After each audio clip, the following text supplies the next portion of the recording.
Ford, drive one. This one back up the middle. Nice play. Picked up nicely by Hall at second, and they turn the double play. And now, Sholo Ford presents high school baseball on iTalk 106.7 and worldwide on iTalk1067.com. Well, a wonderful good afternoon to you. Welcome to Sholo High School today. Camden Smith, Mike Side with Greg Chavez as we get set for high school action today. This one underway. We've already got one hitter on for the Winslow Bulldogs who have made the trip down here. And that leadoff hitter is Damian Brown, who's at first base. Or excuse me. Oh, is it Chavez? It is Chavez. Darian Brown flew out to center to lead off the inning. All right, so we got one out, and Chavez Velez at first base. Three-step lead for him. And a throw over. He's back in time. We welcome you aboard and remind you that today's contest is brought to you in part by the Ace Hardware of the White Mountains, now with a 24/7 locksmith available any day, any night. You can contact their mobile unit. They'll come to you. That's Ace Hardware in Pinetop Lakeside and Heber Overguard. And as always, bringing you the player, our key players of the game, and there's several of them to talk about, Greg. Yeah, today talking to Coach Artie Griffiths from Winslow.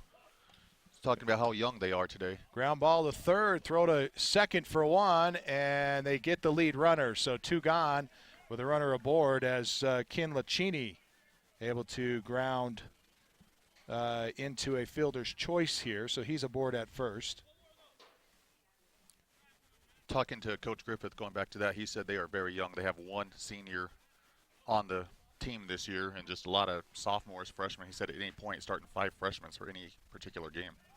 Throw over to first, chases Ken Lacini back to the bag.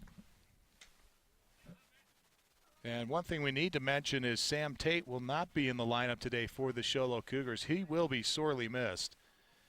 And he is under a 1-game suspension for rules violation, team rules violation. And, you know, that's you like to see that from a coaching staff in terms of just overall discipline, because this game means more than just wins or losses to this Sholo Cougar team. They are certainly taking their responsibility to develop young players and stand by what's important to them, at least their club.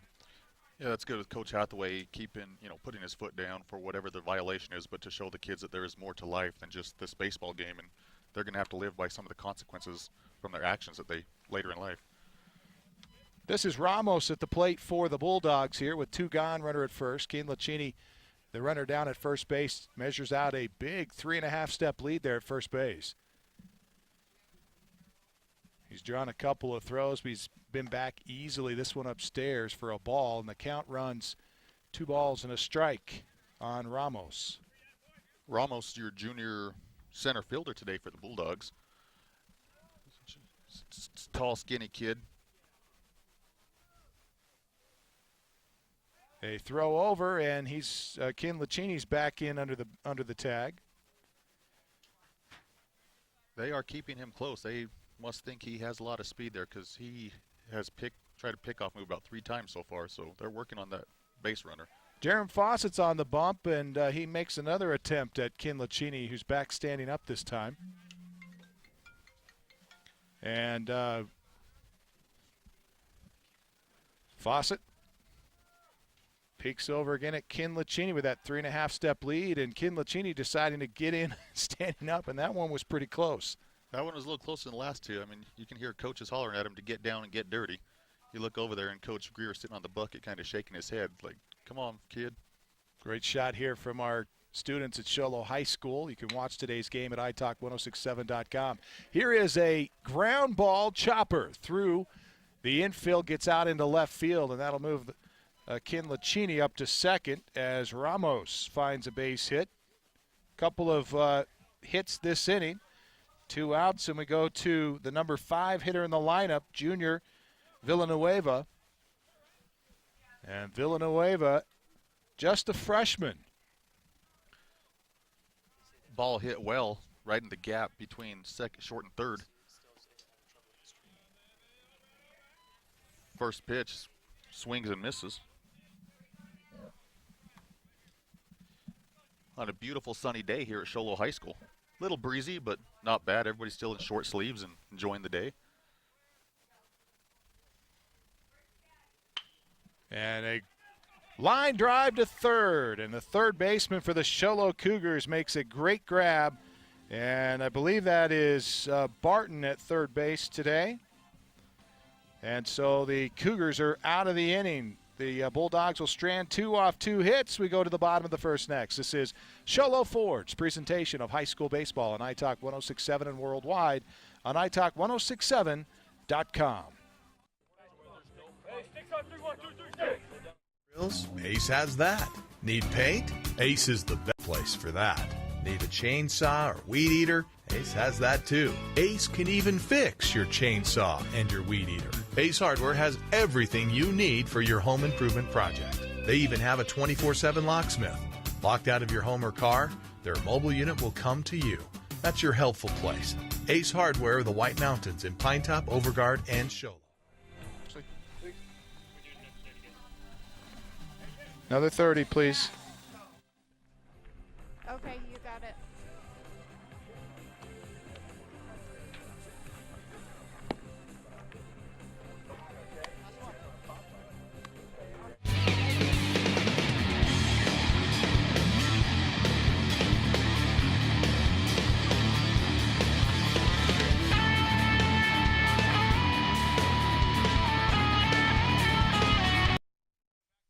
High School, Camden Smith, Mike side with Greg Chavez, and Greg and I will be switching off in between innings. As we go to the second, Greg, it's all you.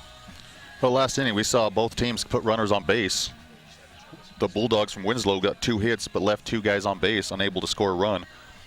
The Cougars on the other end in the bottom half of the first inning had 1 hit, but they were able to get a couple walks, load the bases, and could not get anybody across the plate. So we are tied at 0 still going into the top of the second inning. Coming to the plate for the Bulldogs is number 18, Casey Clay, a sophomore first baseman. Fawcett on the mound for the Cougars. From the windup, he delivers. Clay fouls it off to the right side for strike 1. Clay's a pretty big kid for a sophomore, Camden. Yeah, he looks like he's got a presence up there playing first base today for the Bulldogs, and I wouldn't be surprised to see him put something out in the outfield. The wind is blowing today straight out to left field, so if any of these kids can get it up into that jet stream to the left side, it just might carry and get themselves a home run today. Second pitch was outside for a ball. Fawcett from the windup delivers. Clay swings. There's that drive to the left field, up in the air. Left fielder goes back, and there it is, a home run, just as we talked about. Home run for Casey Clay. I'll tell you, he got a belt-high fastball, and he got it right over the middle of the plate. He turns on it, drives it into the gap in left center field. That ball was gone from the moment it left the bat. And it, for a sophomore, this kid's got a lot of promise for this Bulldog team in the future. Not just here, but, kid looks like he's a defensive end for the Bulldogs as well. So, that kid's got a lot of pop behind that bat. And even without the wind, that's a ball in the gap for extra bases. Well, we'll see how Fawcett responds. Always tough to give up a home run to the leadoff hitter. Coming to bat for the Bulldogs, number 9, the catcher, a senior, Chance Dick, the only senior starter for the Bulldogs. The delivery, ball low. Coach already talked about that a little bit. He said, as you mentioned early on, that that was going to be one of the things for his kids. The inexperience of this club is going to play a role in today's game. Fawcett delivers a curveball for strike 1 to even the count, 1-1. Looks into Clark for the sign, sees what he likes, delivers. A ground ball to the third baseman. Logan Barton tries to pick it up, bobbles it, and then throws it over the first baseman's head. Chance on his way to second base. The ball goes under the fence out of play, so Chance will end up at third base on the overthrow, and then the ball gets under the fence into the bullpen. So the catcher, Chance Dick, ends up at third base with the fielding error and then the throwing error. That's tough after you bobble the ball and then try to make up for it, and another error on top of it to give a kid 2 extra bases. Well, that ends up being Oh, they're going to give him just one. They're going to send it back. They say one base on the overthrow. That's right. So a couple of mistakes here for the Cougars to start out the second after they got out of a jam in the first. And we'll see how they respond. A home run and now an error to put a runner at second. So for the Bulldogs, we have a sophomore DH, Nick Marquez, coming to the plate. Has a runner at second base. No outs in the inning. 1 run scored. Nick waits for the pitch. Fawcett delivers. Ball inside. We talked about Alec Williams today at second base. Did a good job of knocking down a ball in the first inning, and that's who Marquez is batting for here in the DH spot. The pitch from Fawcett. Ball 3-0. That's a lot to look forward for Coach Artie Griffiths. I mean, 1 senior, so a lot of juniors, a couple freshmen. They ought to do fairly well the next couple of years if they can just get through this season with all their youngsters. Fawcett from the stretch delivers strike 1 to Marquez. I like that strike, and it shows some confidence from Fawcett as he comes inside on him that time, and nothing out over the middle of the plate. Even though he's behind in the count, he's still pitching well. Fawcett knows, like you said, he's been out there before pitching to the number 8 batter, but ends up walking him on 5 pitches. So Marquez is able to draw a walk off of Fawcett to put runners at first and second. No outs. I jinxed him. Blaine Foster coming to the plate here. And, with runners at first and second, and now the Cougars going to have to face at least 2 at the top of the order in this inning, unless they can turn a double play. Foster squares to bunt, pops it up. Fawcett makes the catch at first base and is able to toss to first and get the double play. If he was able to look up, though, that runner was more than halfway to third base. It was a great possibility they could have got that triple play. Well, I'll tell you, that's a big play there for the Cougars. Now they face the leadoff hitter in Brown, but if they can get an out here, they are in real good shape. This is Darian Brown, a freshman from Winslow, but for the people from the area that have played against Winslow, he goes by the name of Peanut. You talked to Coach Griffith, and he asked him, I guess, during the football season when they were working radio on that end, do you want me to call you by your name or do you want me to call you by Peanut? It's Peanut, Coach. So for the Bulldogs, Peanut Brown playing third base for the Bulldogs today. Looks like we got a courtesy runner for Kinlachini, or correction, for Chance Dick, the catcher. Jalen Lyons, the freshman, coming in for the courtesy running duties. Fawcett from the stretch. Brown takes a pitch on the inside corner for strike 1. Always good to get that first strike over, especially as you're struggling as a pitcher. You want to work from ahead in the count, and Fawcett does a good job there. Fawcett delivers. Curveball. Fouls it off at the plate. Strike 2. Another good pitch. That one out over the heart of the plate just a little bit, but he had enough movement on that time, and Brown kind of pulled his head on it. Maybe looking to go a little deeper than he should here. Ball's put back in play. Fawcett gets the sign from Clark. The pitch high and away. Brown sees ball 1. 1-2 on the batter. Runner on second base, 2 outs. The Bulldogs leading 1-0 on the home run by Casey Clay to start the inning. Brown sees the pitch and swings a line shot to center field. Right to the center fielder who makes the catch for out number 3. So the end of 1.5. We have the Bulldogs 1, Cougars 0. This is Sholo Ford's presentation of high school baseball on iTalk 106.7 FM and streaming live on the World Wide Web at italk1067.com. There's the kick. It's a low line drive. Kicked it up across the 20. He's got some room with the 25. Hammered down a 30. Are you a sports fan and business owner? You don't want to pass this up. White Mountain Youth Productions brings you local high school sports produced by high school students. It's gonna go deep, and it's caught. Unbelievable. Your tax-deductible sponsorship keeps us up and running and gets you noticed. And they'll gallop into the end zone. Call 928-532-4160. Need a fireplace? Ace has that. Need barbecue grills? Ace has that. Need paint? Ace is the best place for that. Need a chainsaw or weed eater?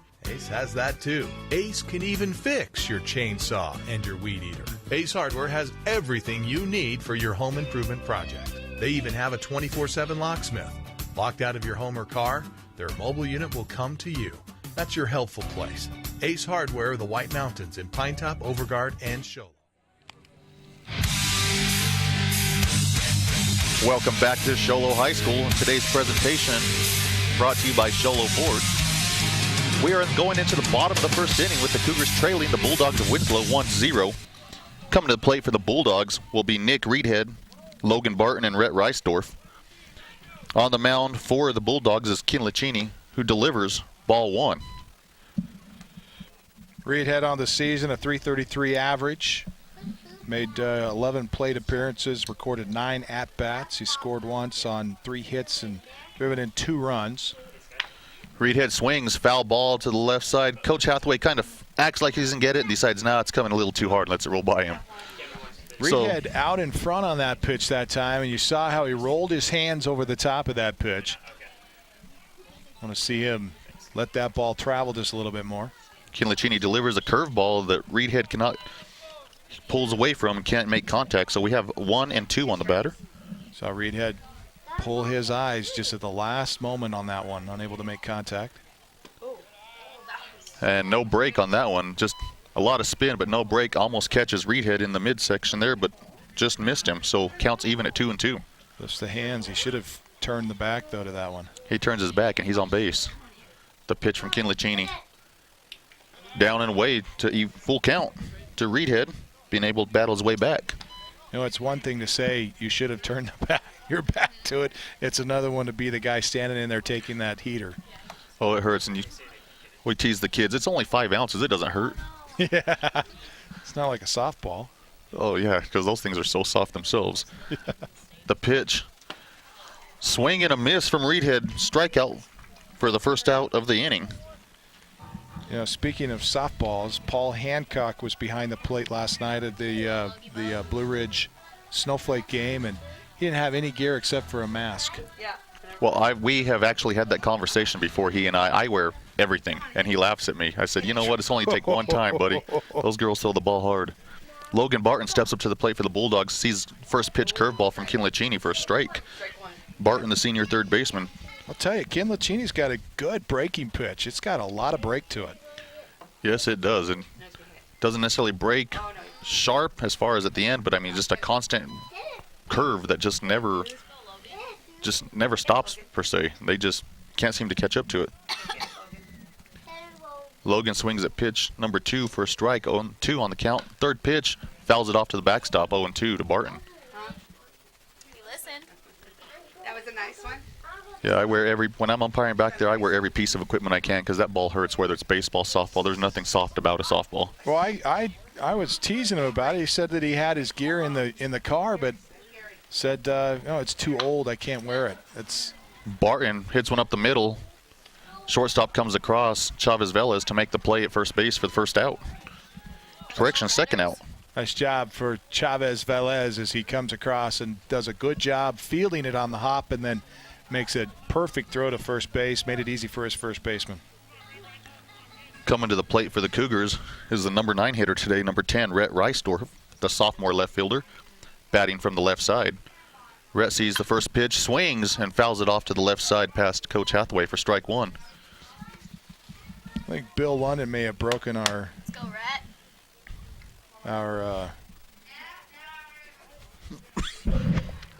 our radar gun here. Yeah, we can blame it on Bill. He's not here today. Yeah. I would blame it on him if he was here. Reisdorf sees pitch number 2 low and away for ball 1 to even the count. Ken Licini looks to his catcher for the sign, gets what he likes from the windup, delivers in the dirt, ball 2. Rhett, one of those 3 sport athletes here at Sholo High School, played basketball, quarterback on the Sholo Cougar football team, and always good to see these kids. Reisdorf bounces it back to the pitcher, Ken Licini, who makes a stab at it, catches it, throws out Reisdorf at first base for the third out. So at the end of 2 innings, Bulldogs 1, Cougars 0. This is Sholo Ford's presentation of high school baseball on iTalk 106.7 FM and streaming live on the World Wide Web at iTalk1067.com. Sholo is football and party town, especially when you show up at Sholo Ford's Great American Tailgate event. Even if you just got your license, show up for the lowest price and longest warranty. Brand new Fords, all with our lifetime engine warranty. Not 3 years or 6, not 10 years or 100,000 miles. No way. Our warranty is forever. Come into Sholo Ford this week. Take delivery of a new Ford or pre-owned vehicle. New 2014 Ford F-150 Super Cruise, just $30,495. New 2014 Ford Focus SE, just $19,995. Or new 2014 Ford Fiestas, $13,995. Plus, every new Sholo Ford truck comes ready to tailgate with a Yeti cooler. Sholo Ford's Great American Tailgate event. It's party time at the east end of the Deuce. Oh, this is my town.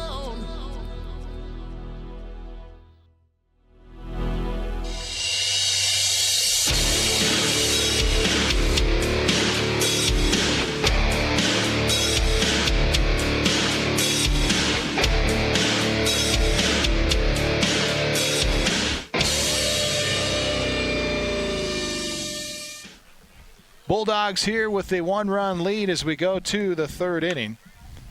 Top of 3 here from Sholo High School, the Bulldogs and the Sholo Cougars. In Division 3 section, what section are we in these days? We are in Section 5. Yeah, Section 5. Changes so often. And then it changes from sport to sport, so Yeah. you can't keep up with it anymore. Yeah, I don't really like that. I'd rather just compete in one. I like the old days where this is the size of school you are. You compete in all of your sports in the same, doesn't matter. I agree. The old 3A East, 2A East, whatever you want to call it, but it seemed to work. Yeah.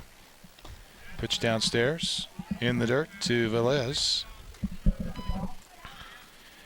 But the kids are out here nonetheless competing. Next year will be interesting to watch some of the way the sections and divisions have been set up for various sports. And this one, a drive up the middle. It's going to fall for a base hit. Gets into the gap there in left center field, just over the dirt there in the outfield. Drops in for a base hit, and Velez has got a couple of hits on the afternoon. That's his second hit over there to left.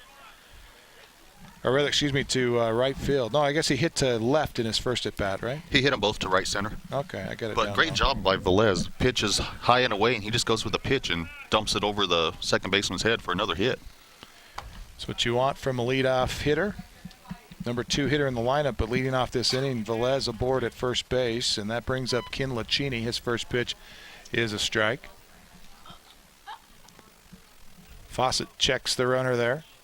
Pretty good lead there for Velez.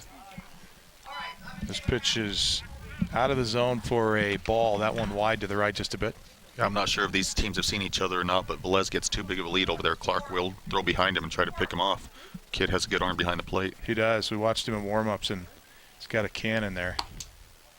This pitch misses outside. 3-0. Velez kind of dancing around out there after every pitch, kind of. Is it 3-0 or? Oh, it is. Velez at first, Clark behind the plate, looking at each other. And 3-0 pitch coming. Fawcett peeks over. And the 3-0 pitch is outside. And no, they called time. The batter called time. Stepping out was Ken Lacini. And Ken Lacini, probably a wise move there. He felt like Fawcett was taking too much time. Yeah, make a pitcher go at your pace as the batter, not the other way around. So good job by Ken Lacini. However, he comes back. Instead of walking him, he catches the outside edge for a strike. Well, like you said earlier, Fawcett's been around the game for a long time, a senior out there, and, you know, the kid gets a hit, and let's get back out there and battle. 3-1 the count. Swing and a miss. Pretty good pitch to hit. Ken Lacini just didn't hit it. There was a pitch to hit right down the middle, about waist high, and Ken Lacini just could not catch up to it. Ramos is on deck. He got a hit in the first inning. No outs here in the third, and it's a runner at first for the Winslow Bulldogs with Ken Lacini, the pitcher for the Bulldogs, at the plate. The 3-1 pitch is outside. And there's the walk, unable to come back and finish off the at-bat by Ken Lacini. Good job taking a lot of pitches and ends up working Fawcett for the walk to put runners at first and second with no outs. Seen Fawcett work himself out of a few jams today, but it seems like anytime he gets behind in the count, he struggles. So we'll look for him to try to get out in front this time on Ramos, although after giving up that hit to left to Ramos, he may be a little shy to come right after him. Well, it's like you said earlier, struggles a little bit once he gets behind, so it's important that he starts a batter off with a strike and tries to get ahead. This pitch misses inside. Runners at first and second now. It's Velez at second and Ken Lacini at first base. Ramos at the plate for the Bulldogs. No outs, top of the third. And a ground ball hit sharply to Barton at third. He'll tag the runner, and they get the lead runner. So it is Ramos hitting into the 3 fielder's choice unassisted. The 5 fielder's choice. Great play by Barton. Not able to catch it in the air, but able to knock it down, hangs with it, tags the runner coming. So at least they get the lead runner out. 1 out. Runners on first and second. Now they're in a much better situation with Villanueva at the plate. And there goes the runner from second, and no throw by the catcher. So they concede a base here, and that's not what they wanted to do at all. That was heads-up base running by Ken Lacini, moves over to second, or rather to third, I should say. Yeah, the guy's up the middle. Nobody was holding him on. Fawcett kind of just forgot about him, and Ken Lacini took advantage. Runners at the corners, 1 out. Pitch upstairs, and that I'll tell you that he's awake now. Clark with the feint to third base that time at Ken Lacini. See if Winslow tries to pull the old still from first to second, see if the catcher get him to throw. There goes the runner, and could not hang on to the ball. You're okay, Brad? Bradley Clark got up to throw and lost the ball behind him. I don't know if they had a play on or not, but Clark unable to make an attempt. So that's 2 stolen bases for the Bulldogs to put their runners at second and third. Got a 3-0 count to Villanueva. Bulldogs got to be happy with this situation. And they'll load him up again. Villanueva will draw the walk. So it's Villanueva at first, Ramos at third, and Ken Lacini at third base. And it brings up Casey Clark, who hit the home run in the last inning. Yeah, Coach Justin McNeil comes out to the mound to talk to his pitcher, get him settled down a little bit. One out, bases loaded, and Clark, who drives it, or correction, Clay drives it over the left field fence for a home run. So talk to a senior right-hander, just let him relax a little bit out there, take a deep breath, and come back strong, and let's get Casey to ground into a double play, hopefully. It was Winslow that stranded 3 base runners on the bases loaded situation back in the first inning for the Show Cougars, who showed some promise with 3 runners on. And now it'll be the Show Cougars' turn to try to get out of this jam. Taking a lot of time, the umpire yet to hurry him up. It's a nice day for baseball. Chuck Copeland back behind the plate. I'll tell you what, if it was any colder, I'll bet you he'd have made a walk to the mound. Yeah, if it was anything like last week's game that we did, he may not even walked out to the mound. He may have just hollered because it's so cold you don't want to even move. Bulldogs up by a run here. Bases loaded, 1 out. Fawcett facing Clay, who hit a home run in the first. In the second. His first at bat, hit a home run in the second inning to lead things off. The only run of the game. At the plate again here. And this one, another belt-high fastball. He drives to the gap in left center, and it hits the wall. And that'll score at least 1. The relay throw is in, and that'll be all. So that was a couple of feet away from being a grand slam as Casey Clay hits another dinger here in the gap in left center. He hit that well again up in the jet stream.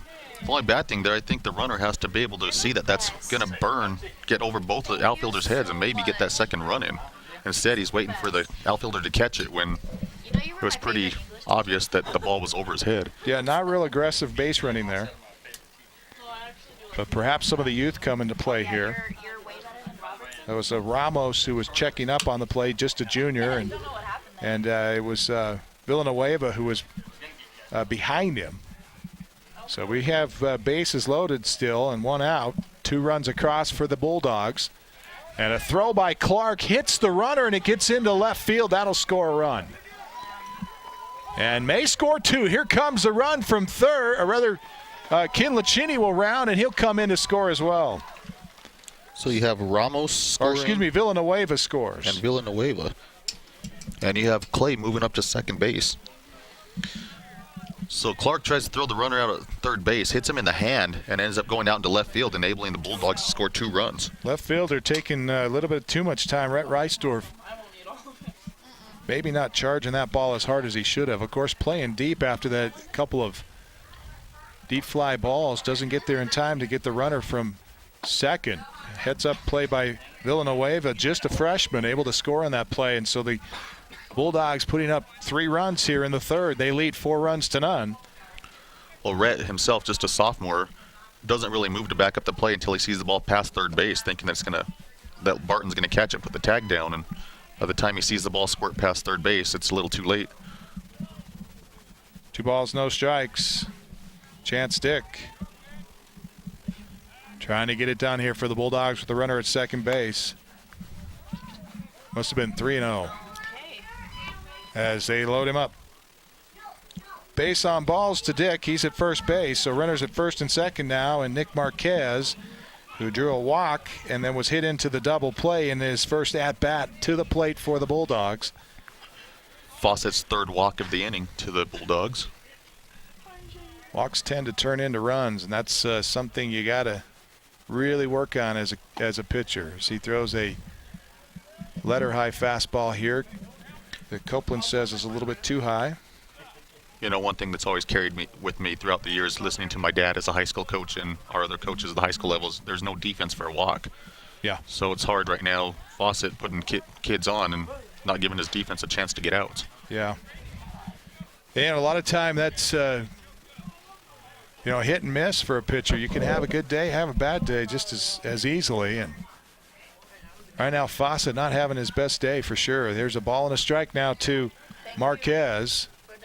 Curveball falls in, catches that edge, and that was a nice-looking curveball. It was one of those that would have been hard to hit for Marquez, and he lays off, and it's going to be a called strike 2. Coach Hathaway sends Cade Smith down to the bullpen to start stretching out and getting loose. 1-2 delivery. Another curveball, same location, and a strikeout recorded. Now help me out with this. He drops the ball, does not tag the runner. The runner does not run. He does not have to run because we only had 1 out and first base was occupied. Oh, at it's the time occupied. Of the strikeout. I'm sorry. That's right. Okay, so Marquez, strikeout victim. That's just the first strikeout of the afternoon for Fawcett, but there's 2 gone here in the top of the 3rd inning. Runners at first and second still, and a foul ball tapped back to the first base side as Blaine Foster falls behind in the count 0-1. That was a little interesting, that defensive play. Gaskill at second base goes to cover the bag. You have number 9 hitter hitting, who's most likely going to hit it to the right side of the bag and leaves that hole wide open. Pitch misses outside. At least that's my thinking anyway from, the coaching part of it. You have the number 9 hitter, a young kid who, well, I guess he's a junior, but not very big in the 9 hole.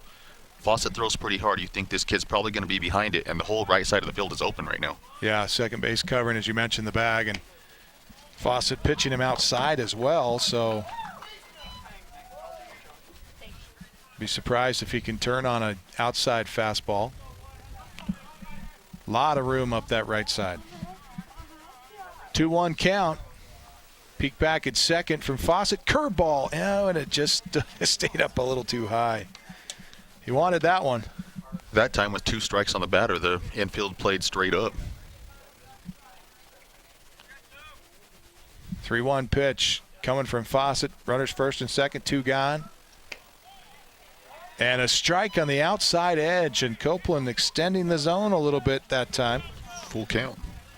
As they'll run the count full on the junior, Blaine Foster. The runners will be moving with the pitch. 2 down. Runners at first and second. Full count. Fawcett a pitch away from getting out of the inning. Payoff delivery, and it's a pop-up right side. First baseman having trouble with it in the sun, and a great grab by the second baseman for the Show Low Cougars. Coming over to make the play, it's Dustin Gaskill, who lost it in the sun, had to go back to get it, fell to his hands, able to make the grab for out number 3. Nice job that time for Gaskill, and the Cougars finally out of the inning, but not before the Winslow Bulldogs able to score 3 runs off a couple of hits here in the third. No errors. We go to the bottom of the third next with the Winslow Bulldogs ahead 4-0. This is Show Low Ford's presentation of high school baseball on iTalk 106.7 and worldwide on iTalk1067.com. There's the kick. It's a low line drive. Kicks it up across the 20. He's got some room with the 25. Hammered down at the 30. Are you a sports fan and business owner? You don't want to pass this up. White Mountain Youth Productions brings you local high school sports produced by high school students. Gonna go deep, and it's caught. Unbelievable. Your tax-deductible sponsorship keeps us up and running and gets you noticed. And he'll gallop into the end zone. Call 928-532-4160. Need a fireplace? Ace has that. Need barbecue grills? Ace has that. Need paint? Ace is the best place for that. Need a chainsaw or weed eater? Ace has that too. Ace can even fix your chainsaw and your weed eater. Ace Hardware has everything you need for your home improvement project. They even have a 24/7 locksmith. Locked out of your home or car? Their mobile unit will come to you.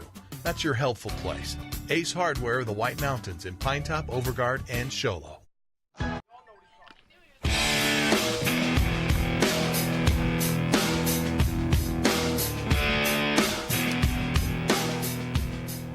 Welcome back to Show Low High School. The Cougars down 4-0 to the Winslow Bulldogs. And high fly ball to start off the bottom of the third. It's going to be caught in shallow left field. And a nice little grab there for the left fielder for the Winslow Bulldogs. Junior Villanueva, freshman here on this Bulldog team, comes in to make the grab on the Show Low Cougars. Top of the order now, Dustin Gaskill flying out to left. The Bulldogs are liking that. 1 pitch thrown, 1 out. That's going to work well if they if the Cougars do not look to see more pitches. Garrett Means, curveball strike to him. And I'm impressed with Ken Lacini's breaking pitch. It's got a lot of movement. He does a great job out there with that curveball. And another chopper. This one gets away from the second baseman. I don't know if he didn't see it or what, but didn't look like he knew how to play that ball or something went wrong, but it ends up being a base hit for Garrett Means. Well, there's one where the coaches will talk to him afterwards, a freshman kid. Instead of coming to pick up that ball, he waits for it to take that second hop, and it takes a funny spin and bounces right past him. Means at first. Jace Brewer to the plate now for the Cougars. Ken Lacini checking the runner at first. And a fly ball to right. This one is going to carry, but it's in play. Or no, it's in the field of play, but foul for a strike to Brewer. Great effort by Foster. I didn't think he was going to get anywhere close to that ball, and he actually covered a lot of ground. He really did. Great job by that young man with the effort out in right field. So Ken Lacini taking a look over at Means, who's got about a 3.5 step lead there at first, and the pitch is low and away. You know, as you look at these pitchers, there's obviously a difference between working from the line and working from the stretch. Runners on base tends to give a pitcher more to concentrate on than, doesn't tend to, it does give a pitcher more to concentrate than just the hitter, and it's always interesting to see how they respond. Brewer taking a look at a pitch outside for strike 2. Especially Ken Lacini, he does go to the stretch when he gets a runner on. 1-2 pitch, and Brewer, I think, got out of the way. There goes Means. Means down there in time. The throw for the Winslow Bulldogs catcher, Chance Dick, is not in time.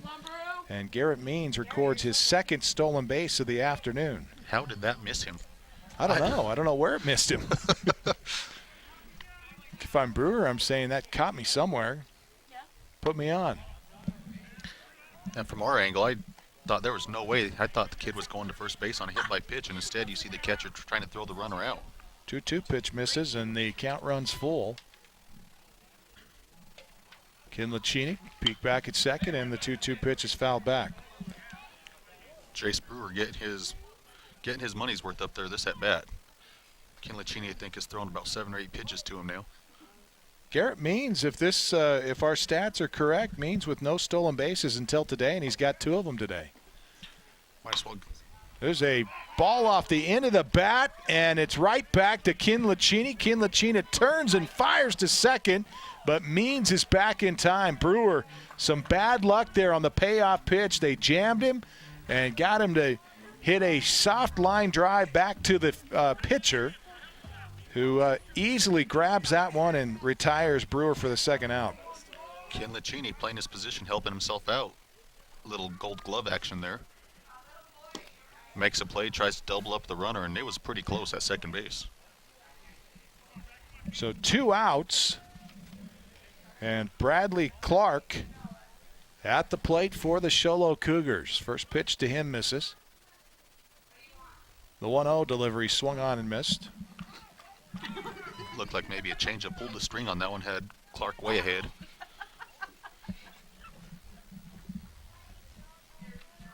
Man, I got to check that. I can't believe that Means doesn't have any stolen bases this season until this afternoon. This pitch is outside. Clark 2 balls seen and a the strike. ball well. Means at second base, 2 outs. The Cougars could use a run here. Down 4 runs to none. Bottom of the 3rd inning here from Show Low High School. 2-1 pitch is outside. So hitters count for Bradley Clark, the junior catcher for the Show Low Cougars. Let's see what Kinlachini brings to Clark, down 3-1 in the count. Clark looking for that pitch right in the middle.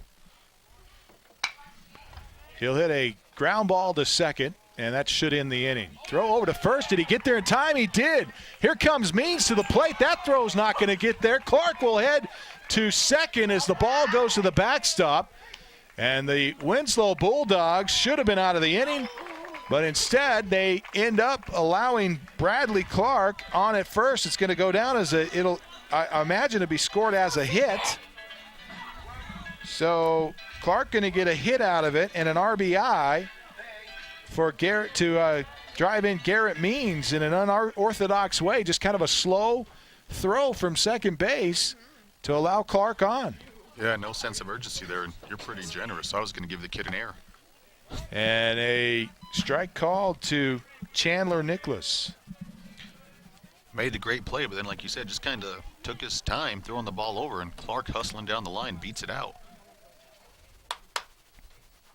And a curveball swung on, hit to shallow left field. Left fielder making going to range over and make the grab. And Villanueva there at left field makes the 3rd out as Nicholas is retired. F7 on the card for out number 3. Cougars will strand a runner, but they get a run, and they pull to within 3. Scores 4-1. Winslow Bulldogs with the lead here from Show Low High School. We go to the 4th inning next. This is Show Low Ford's presentation of high school baseball on iTalk 106.7 and worldwide on iTalk1067.com. 60 seconds, please.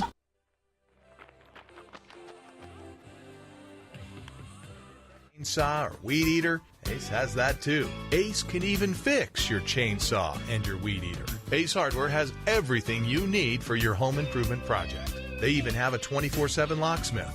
Locked out of your home or car, their mobile unit will come to you. That's your helpful place.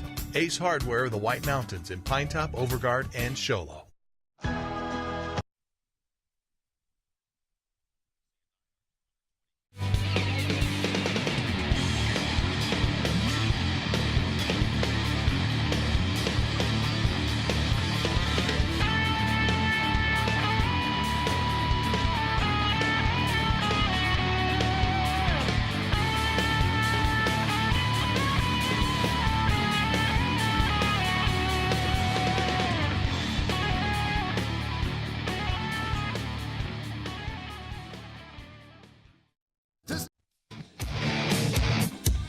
Welcome back to Shoalo High School. We are going into the top of the 4th inning with the Bulldogs leading the Cougars 4-1. Jaron Fawcett on the mound for the Cougars and Ken Licini on the mound for the Bulldogs. Been a lot of runners left on base today, Camden. Not a whole lot of runs scored necessarily by the Cougars. The Bulldogs have taken advantage when they've gotten a couple runners on. Looks like sophomore Jake Tate going to be playing first base now for the Shoalo Cougars. And you're saying he came in for Barton, you believe? He came in for Barton, and it looks like number Dustin Gaskell maybe moved over to third base. The first pitch from Fawcett to Peanut Brown. Low and away for ball 1. Looks like you have number 4, Jace Brewer, still at short. A little chopper to the left side. Fawcett bounces off the mound, makes a great throw to first base for out number 1. Nice throw, wow. That was a bang play that time for Jaron Fawcett, helping himself out with some great fielding there. I think he threw that ball harder to first base than what the last pitch was. I think so. That was a quick one over there. 1 out. Chavez Velez coming to the plate for the Bulldogs. Fawcett from the windup delivers. Another chopper left side, bounces foul. Strike 1. And you like to see a young pitcher like that able to field his position. And it's more than just throwing balls and strikes. There's more to the game than that, and he does a great job getting the first out of the inning. The pitch from Fawcett in the dirt at about 58 feet. Those are, as a catcher, those are never fun because you never know where they're going to go. Does a nice job of getting in front of it. Fortunately for him, nobody on, so didn't have to worry about it, but impressive that he continues to keep his skills alive and not taking any pitches off that time. Chavez Velez lines one right up the middle past the second baseman out to center field for a hit to second batter of the inning for the Bulldogs. I have him 3 for 3 today. So we have 1 out, runner at first base. Top of the 4th inning, Bulldogs leading the Cougars 4-1. The battery of Fawcett and Clark for the Cougars. Fawcett looks to Clark for the signal, sees what he likes. From the stretch, throws to first base, runners back safely. When Winslow has got runners to first base, Fawcett has thrown a lot of balls to first base trying to keep them close. And another pickoff attempt, runner back safely. So Fawcett hoping to keep the runner at first base. Chavez Velez a little bit closer to give Clark a chance should Velez run. Fawcett from the stretch. And another pickoff attempt. And the runner is back safely again. Think they're concerned about Velez? They must be. I think the first time that he got on base, they did the same thing. He and Fawcett playing mind games with each other over there. Gets a big lead. Fawcett from the stretch. Looks to Clark. The delivery. And a ground ball, chopper to third base. And the runner beats the throw. So you have runners at first and second, 1 out. And Ken Licini, or correction, Matthew Ramos coming to the plate. Kind of a lazy throw that time, looked like, from Nicholas.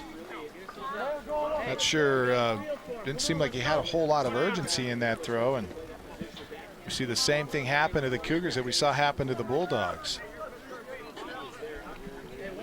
So Fawcett looks at the runner second. From the stretch, delivers. Strike 1 to Ramos. I'm still trying to figure out who's over there at third base. I think it's Nicholas, isn't it? Actually, it looks like maybe that's Trent Williams. They may have brought him from the JV field. That's Trent Williams. Is it? Isn't that Trent? He wasn't. And another chopper to third base. The fielder gets it, steps on third for 1 out, throws across the diamond. A little bit too late. The runner at first is safe, but the third baseman gets the lead at third base for out number 2. That's who's at third? You say that's Nicholas, yeah. So Okay. So Nicholas doing a good job on the attempt at the double play that time. So 2 outs for the Cougars. Villanueva comes to the plate. Sees a pitch from Fawcett, spikes it in the dirt. The ball's at the backstop. Clark can't find it. Needs a little help from the team. The runner's going to come from second base and throw the plate. Oh, the pitcher drops the ball. The runner is safe. Otherwise, that would have been out number 3, Camden. Yep, ball was there in time, and Fawcett just unable to stick that one in the leather. I didn't see if he got it. I don't know if Velez got a foot on the glove or not, but ball comes loose and he is safe. That was great hustle by the kid coming around on the bases to score. Okay, was that Curtis? That was Kinlachini? It's the Kinley. The it's pitch his from Fawcett that ends up scoring the run. I'm not sure. Did they have a courtesy runner in for him or not? No, I don't think that they cannot. I think the only kid they have that's courtesy running today ran for the catcher. They're basically their only sub. Gotcha. So that had to have been Kinlachini running for himself. The pitch from Fawcett, outside. 3-0.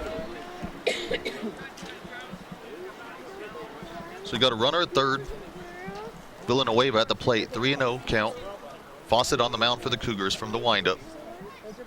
And the pitch, right down the middle, strike 1.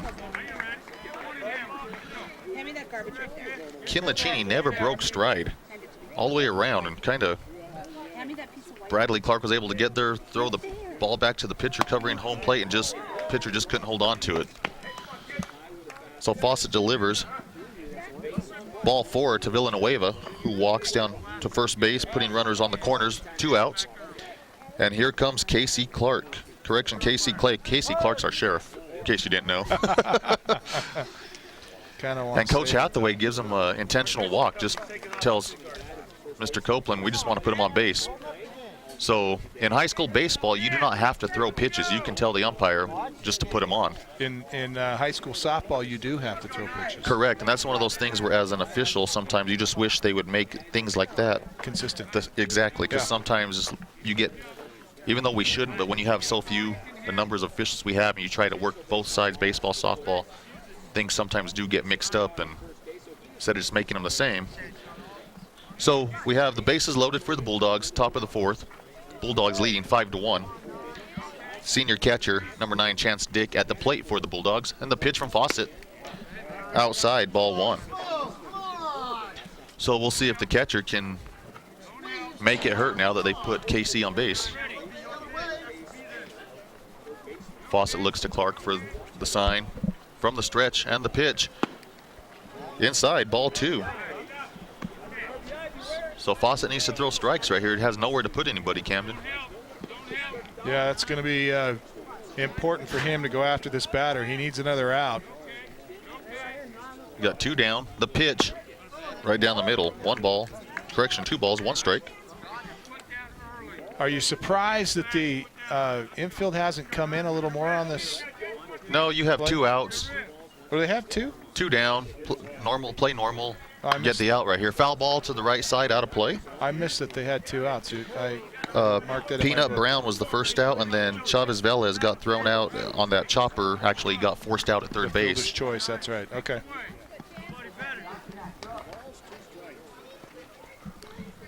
So Fawcett, with the 2-2 count, delivers to Chance, who chops it to the third base side. Nicholas picks it up, throws across the diamond, and gets him for out number 3. So at the end of 3.5, the Cougars trailed the Bulldogs 5-1. You're listening to Sholo Ford's presentation of high school baseball on iTalk 106.7 FM and worldwide on the web at italk1067.com. Sholo is football and party town, especially when you show up at Sholo Ford's Great American Tailgate event. Even if you just got your license, show up for the lowest price and longest warranty. Brand new Fords, all with our lifetime engine warranty. Not 3 years or 6, not 10 years or 100,000 miles. No way. Our warranty is forever. Come into Sholo Ford this week. Take delivery of a new Ford or pre-owned vehicle. New 2014 Ford F-150 Super Trooper Cruise, just $30,495. New 2014 Ford Focus SE, just $19,995. Or new 2014 Ford Fiestas, $13,995. Plus, every new Sholo Ford truck comes ready to tailgate with a Yeti cooler. Sholo Ford's Great American Tailgate Event. It's party time at the east end of the Deuce. Oh, this is my town.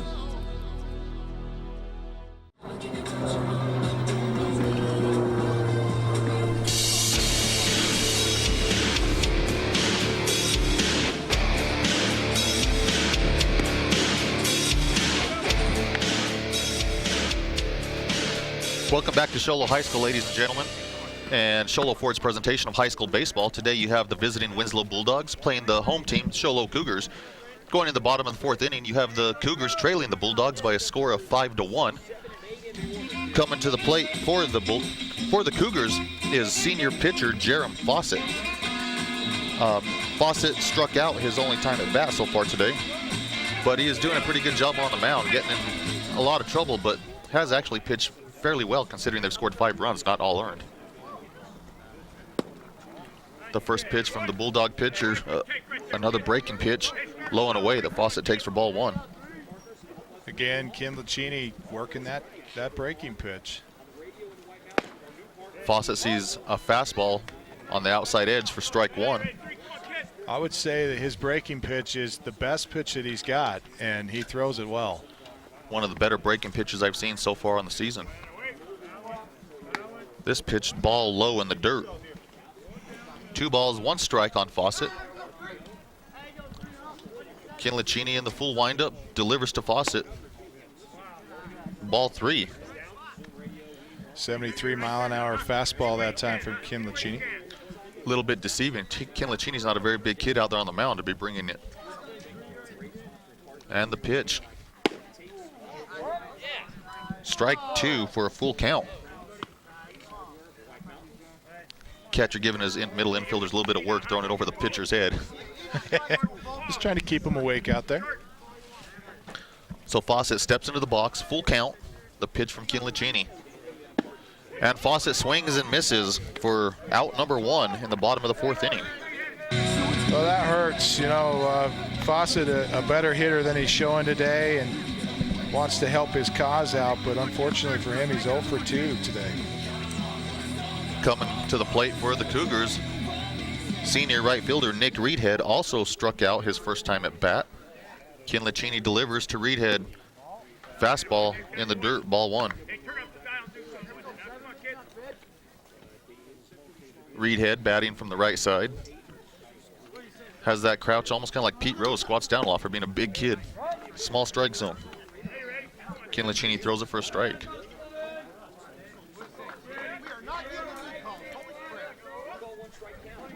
Reedhead sees the pitch from Ken Lucchini, swings and misses on another breaking ball. Ken Lucchini is working that breaking ball well, Camden. Yeah, you know, we've talked about it all afternoon, and one of the better breaking pitches that we've seen at this level. Reedhead, a chopper up the middle, bounces off the mound. Velez chops. Oh, and Velez makes a throw. The first baseman can't hold on to it. Oh, man. So Reedhead is on safely at first base. I'll tell you, he did a great job of fielding that, charging the ball, gets to it quickly. It was a slow chopper that he's able to field cleanly, makes the throw on the run and on the money, and the first baseman drops the ball. That's a heartbreaker for the Winslow Bulldogs. So you got to err on the first baseman. Velez, as you said, came across, made a great play, off-balance throw. I mean, a little low, but something that the first baseman probably should be picking up. So now batting for his first time today is Jake Tate, who came into the game for Logan Barton, squares to bunt and fouls it off to the right side. You see how effective that pitch is for Ken Lucchini, that breaking pitch. And right there is a great look at that. As you saw Tate trying to go after it with a bunt, and you really got to track that ball. It moves a lot in the zone. So Tate steps back in the box, sees the next pitch. A pitch out by the Bulldogs and a snap throw to first base. The runner's back safely. Nice job that time for Reedhead. He's quick to get back and recognizing that was a play coming his direction. So Coach Greer calls for the pitch out, and the Cougars were on alert and didn't fall for the trick there.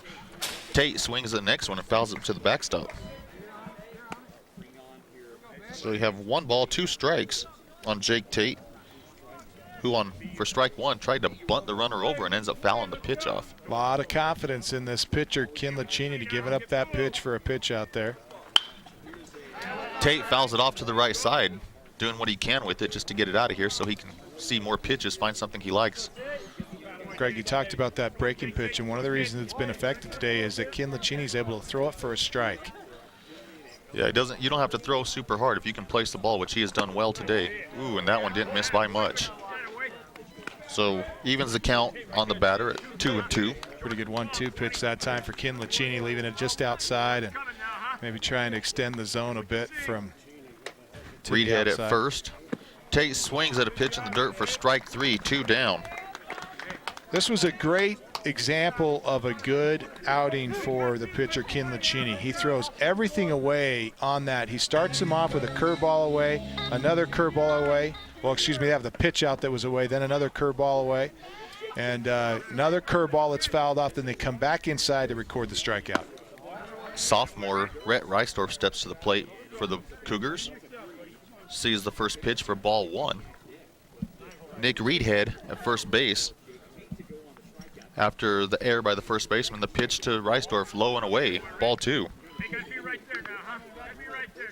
The other impressive thing about Ken Lacini is he's been able to move the ball around. He's been hitting his spots today quite well, and almost like he's really starting to hit a groove now. And just as we say that, he's thrown 3 straight balls to Reisdorf. Number 9 hitter, don't want to see him go by as you get Dustin Gaskill coming up top of the order for the Cougars next if they cannot get Reisdorf. The way this is going, we'll probably see Ken Lacini come back with 3 straight pitches right down the middle, and there's one of them for strike 1. And Reisdorf gets some help from the fans. The Sholo fans not happy with that call. 3-1. Ken Lacini sets, delivers. Reisdorf swings and misses for strike 2. So we have full count, run on first base, 2 outs. You'll see Nick Reedhead on the move with the pitch. Ken Lacini sets. Reisdorf from the left side. And the pitch. Reisdorf fouls it off to the left side for a foul ball. Good job for Reisdorf, just staying alive. Didn't like the pitch, fouls it off. We get another one coming up here. And trying to look for one to hit. The other thing for a young hitter that you like to see is as he fouls these pitches off, he gets to see more pitches and forces Ken Lacini to move to use more pitches. It's all good for Rhett Reisdorf here. And the pitch. Reisdorf swings and fouls it off. I thought maybe he missed the ball totally as the ball squirted away, but he was able to foul it off. Again, Reedhead on the move will have to come back to first base. That one was outside, and Reisdorf just reaches out, and as a 2-strike hitter, you know you've got to extend your zone a little bit, make sure that you don't let anything go by and get caught looking at a strike 3, and he did a good job of fouling that one off as well. So Reedhead gets his lead at first. Ken Lacini delivers ball 4. Great at bat by Reisdorf. Saw a lot of pitches, fouled off a couple pitches that were close, and ends up drawing the walk. Great at bat. Making putting his name in the hat for a leadoff hitter there that time. So with 2 outs, bottom of the 4th inning, Cougars have runners at first and second, and their leadoff hitter, senior second baseman Dustin Gaskill, coming to the plate. So Ken Lacini from the stretch. Gaskill's in the box. Curveball. Gaskill pops it up to the right side. Center fielder's coming across and makes the play for the 3rd out. So at the end of 4 complete, the Bulldogs lead the Cougars 5-1. You're listening to Sholo Ford's presentation of high school baseball on iTalk 106.7 FM and streaming live on the web at iTalk1067.com. Nice turn, sis. How'd you like to walk home? No backseat drivers, Toby. You're doing fine, Jill. Dad, I've been meaning to ask. Have you ever smoked marijuana? Okay. Why do you ask? It's getting legalized everywhere now, so it's okay to do now, Are you right? serious, Toby? It's not legal everywhere yet. And it's not legal for kids at all. Watch for the sign. I see it. Most of my friends say that because it's becoming legal, teenagers might be more likely to try it. Legal or not, marijuana, like all drugs, is harmful to teens still developing brains and can cause permanent damage. Not that Jill has a brain to damage. Come on. It also causes heart and respiratory problems as well. And using marijuana often leads to use of other drugs. Like heroin? That's right. But remember, even marijuana marijuana is addictive, and just a little can affect you. But Dad, marijuana has been around forever. Yes, but today's marijuana is much more potent than it was back then. Well, here we are. I'm glad we talked about this. This may not be your favorite conversation, but it is one of the most important. In today's confusing environment, you need to talk about the realities of drug use. Talk now and talk often about substance use. It's all about your kid's future.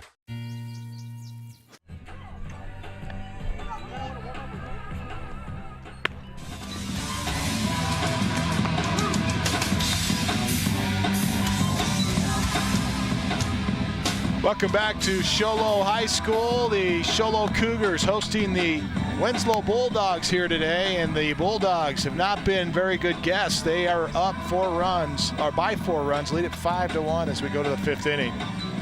And the Winslow Bulldogs have looked pretty good, and really, I'd say one of the main differences today has been pitching. For the Bulldogs today, Ken Lacini's gotten it done, and Jaron Fawcett has struggled at times. There's been times where Fawcett has been spot on, but there's been also times where he's put a lot of runners on. You go back to that big 3rd inning where there was only 2 hits. He walked 3 of those batters that were on base there in that 3rd inning. Yeah, the Cougars have put a lot of kids on to base today. The Bulldogs have left 8 runners on base at this point. Twice, I think they've left the bases loaded. So it's leading off the inning. It's Nick Marquez for the Bulldogs here. A couple pitches to him are outside. Curveball stays high. Just as you talked about, Fawcett throwing a lot of pitches, falls behind 3-0. And the 3-0 pitch from Fawcett is away for ball 4. Last inning, we saw some work in the bullpen for these Show Low Cougars, and not sure how long they're going to keep Fawcett in here, but that was Fawcett's 4th walk, if I have it right. But okay, there's a ball loose in play. They stopped for a second. So Marquez down at first base, no outs. Winslow Bulldogs with a 4-run lead, 5-1. We go to the 9 spot in the lineup, and Blaine Foster to the plate. First pitch to him is a ball. In his first at bat, he hit into a double play with the line drive back to the pitcher. Pop fly to the pitcher, and then a throw over to first to retire Nick Marquez. And Fawcett threw another ball. That's 6 straight. See where Foster. A little pop up to second, okay. His last time up. F4 on the card there, and so another pitch misses outside. He's yet to get a strike, and the officials or the umpires having to listen to an awful lot of flack. And that's a Show Low Cougar fan that's going to get kicked out here and going to be escorted out as Chuck Copeland will eject a fan here at Show Low High School. And that pitch was outside, not the one you want to complain on, because it was definitely outside. And when you got a pitcher that's struggling, you probably don't want to complain about that one. And batter calls time. Fawcett throwing some, having some frustration up there. So you got 3-0 to Foster, runner at first base. Fawcett yet to throw a strike, as you mentioned earlier on, and now he throws one right across the middle of the plate. Not messing around here. To Foster. 3-1. Pitch upstairs, and it's a ball 4 and a walk to Blaine Foster. So 2 aboard here in the top of the 5th for the Winslow Bulldogs. Coach Hathaway asks for time. He's going to come out and talk to Mr. Fawcett. Cade Smith was in the pen throwing earlier, but I don't see anybody down there from this angle right now. Oh, I'll tell you, got to be fun to throw a fan out. Have you ever done that, Greg? It's been a long time, but usually it takes a whole lot for a fan to get thrown out. Yeah. Granted, they didn't pay here because most baseball places in our state don't charge. But until the fan gets a little bit crazy and starts getting a little too personal, then it's time for them to go home. Well, you know what's interesting about baseball is, a fan like that in basketball or football probably gets away with that. You're further away a lot of times, at least in football, you're further away from the field, and it's not as quiet. When you're one of 20 fans in the stands, you start yelling at an umpire, and the umpire's going to know it. And that's usually when it happens, like you said. I mean, I've done it a couple times more so in basketball, but it seems like those are the games at tournaments when you, like you said, 20 people in the bleachers, and you have one person who wants to yell and scream. When you go to a game, I did a game this year, I'll just say at Blue Ridge, you're not going to hear any one person unless they physically come out onto the court and talk to you from 3 feet because it's just so loud you can't hear. So, unfortunately, somebody doesn't get to finish watching this ball game today and gets to go home and eat dinner early. Rhett Reisdorf taking the tosses. He's going to come in relief here. After 4 innings of work, Jerem Fawcett will sit out here. Rhett Reisdorf will see what he can do here for the Cougars. Just a sophomore. Reisdorf, of course, quarterback for the Show Low Cougars, has a pretty good arm. And if our radar gun would work today, we might, we get a count there. One of his pitches in at 65 miles an hour. Well, he throws the football pretty well. Let's see how that translates over to throwing a perfectly round ball, and obviously a lot smaller in size. So to reset here for you, you have runners at first and second, Camden, with no outs in the top of the 5th. And they go to the top of the order here is Damian Brown to the plate. First pitch, the called strike on the outside edge. And I think if he heard you, he'd have to come tell you, Mr. Smith, it's peanut, sir. Hey, we talked to Artie Griffin, and he didn't have any qualms about him calling by his given name. There's a base hit into left. That'll move the runners up, and Peanut is aboard. Great hit to left field, sees the ball down, keeps his head down and drives it to left field to move the runners over. Nick Marquez stands at third and Blaine Foster at second, with Brown standing at at first base. And it brings up Chavez Velez, the junior right-handed hitter. This is the kid you probably don't want in this situation. He's been hitting the ball very well today. 3 for 3 today. Curveball, and it's a strike, and we get to see Rhett Reisdorf's curveball for the first time today, and it looks pretty sweet little curveball there. Yeah, that was a good pitch, and here comes the infield to the grass, playing in. Misses outside with this pitch. So with the bases full and no outs, Coach Hathaway brings the infield in.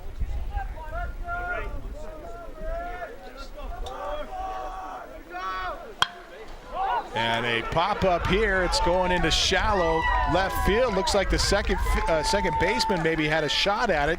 I don't know if he lost it in the sun or not, but it drops in for a base hit. And Velez gets an RBI and the base hit here as the Bulldogs go up 6 runs to 1. Well, I think that's one of those right there. The infield is playing at normal depths. The second baseman has a decent shot at catching that ball, but when they're playing on the grass, there's no way that kid's going to get back there to make that play. Ken Lacini at the plate for the Bulldogs. Bases are juiced for him. Curveball strike, and that pitch has a lot of break on it. I think maybe Reisdorf was working with Ken Lacini before the game. They're both throwing some great curveballs. Reisdorf's curveball comes a little more over the top, so it has more of a top-down delivery. This fastball misses outside. Count evens up. Or does it? Is it a ball, 2 strikes? Should be 1 ball, 2 strikes. It is, okay. So ball, 2 strikes, Ken Lacini. Fastball inside, and it's a drop strike 3, but the bases are loaded, and so that'll retire Ken Lacini as Reisdorf gets his first strikeout of the afternoon. And the first out of the inning, with the bases juiced here in the top of the 5th, and the Winslow Bulldogs up 6 runs to 1. Matthew Ramos, the kid that he came around to score in the 3rd, got on the fielder's choice. And a strike is called here. So with one out, the corners are still in. The middle infielders are back at double play dip. 0-1 pitch downstairs.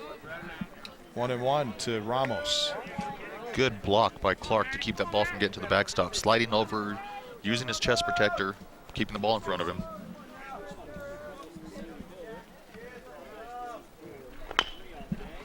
And a ground ball chopper foul left side, and the ball in 2 strikes now to Ramos. Don't forget today's contest brought to you in part by the Ace Hardware of the White Mountains, now with a 24/7 locksmith. Brought to you by the Ace Hardware.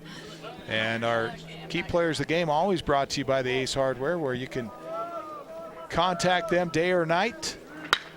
3-6-5, and there's a line shot picked up by the second baseman, throw to first, and they're out of the inning. How about that? The Show Low Cougars second baseman that time with a great grab. Dustin Gaskill turns the double play. And the Show Low Cougars get out of it with only 1 run across after they loaded them up with no outs. And it's the Show Low Cougars trailing now 6-1. We'll step away. Bottom of the 5th is coming up next. This is Show Low Ford's presentation of high school baseball on iTalk 106.7 and worldwide on iTalk1067.com. I've got a job to do today.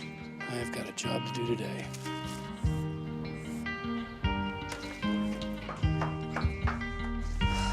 Have a good first day at work, Mom. Your donations to Goodwill fund job training programs right in your community. Feels good to start fresh, right? Sure does. And like that, you're a job creator. Hey, lot of ball left, huh? Get your heads up. Let's go, huh? Lot of ball left. Hey, peck away, get a couple here. Hey, remember, we hit last, huh? Come on, let's go. Get your heads up. Come on now. Come on, get me. Start us off, huh? 10 seconds.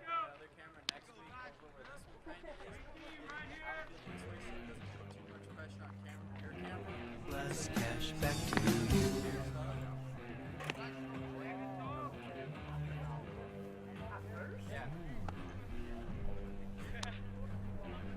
Come on, 6. Come on, kid. This is Show Low Ford's presentation of high school baseball on iTalk 106.7 and on the web at iTalk1067.com. Our stream having some difficulties today, but this game will be available at City Ford TV, on City Ford TV, compliments of the students of Show Low High School. As we go to the bottom of the 5th inning, Show Low Cougars looking for base runners here, down 6-1, and they have the number 2 hitter in their lineup, Garrett Means, at the plate. First pitch to him misses for ball 1. This pitch swung on and missed. Curveball fell out of the zone on him. He'd already committed and unable to put the bat on it. So the count 1-1 here to Garrett Means. 1-1 pitch is a ground ball to Peanut at third base. Throws across the diamond to retire Garrett Means. We watched him warm up, and he's got a pretty good glove and an even better throw from third base. You can see why they've got him there at third base. A little vacuum cleaner over there. Big, strong kid. For being a freshman, big, strong kid, picks up the ball, makes a good hard throw to first baseman over to Casey Clay.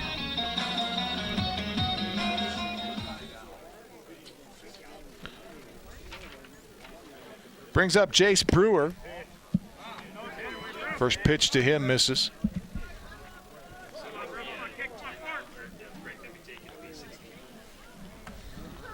One out here.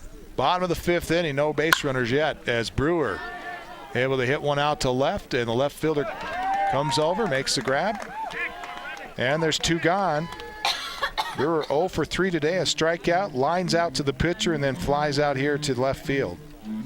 The inside pitch to Brewer just can't get turned around enough and jams himself on that hit to left field.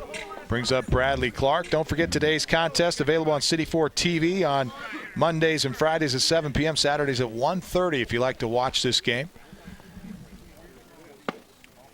And City Ford TV recently changing their channel to channel 56 is where you'll catch it. First pitch to Clark is a ball. Ball no strikes to Clark. This one a called strike on the outside edge. 73 on the gun that time from Kinlachini. Left-handed hitter up there. Seeing that one outside, lets it go by and pays the price. Ball and a strike to Bradley Clark. And this one, a chopper going to get up over Kinlachini's head. Second, shortstop charges, throws on the run, and he guns him down. Oh, brother, what a play by the shortstop for the Winslow Bulldogs. I'll tell you, that was as impressive a play as I have seen at this level in a long time. Ray Chavez Velez retires the side. They go 1-2-3 in the fifth. The Cougars down 1-2-3 in the fifth and down 6-1. We go to the sixth inning next. This is Show Low Ford's presentation of high school baseball on iTalk 106.7 and worldwide on iTalk1067.com. And there's the kick. It's a low line drive, kicked up across the 20. He's got some room with the 25, hammered down a 30. Are you a sports fan and business owner? You don't want to pass this up. White Mountain Youth Productions brings you local high school sports produced by high school students. Gonna go deep, and it's caught. Unbelievable. Your tax-deductible sponsorship keeps us up and running and gets you noticed. He'll gallop into the end zone. Call 928-532-4160. Need a fireplace? Ace has that. Need barbecue grills? Ace has that. Need paint? Ace is the best place for that. Need a chainsaw or weed eater? Ace has that too. Ace can even fix your chainsaw and your weed eater. Ace Hardware has everything you need for your home improvement project. They even have a 24/7 locksmith. Locked out of your home or car, their mobile unit will come to you. That's your helpful place. Ace Hardware of the White Mountains in Pinetop, Overguard, and Show.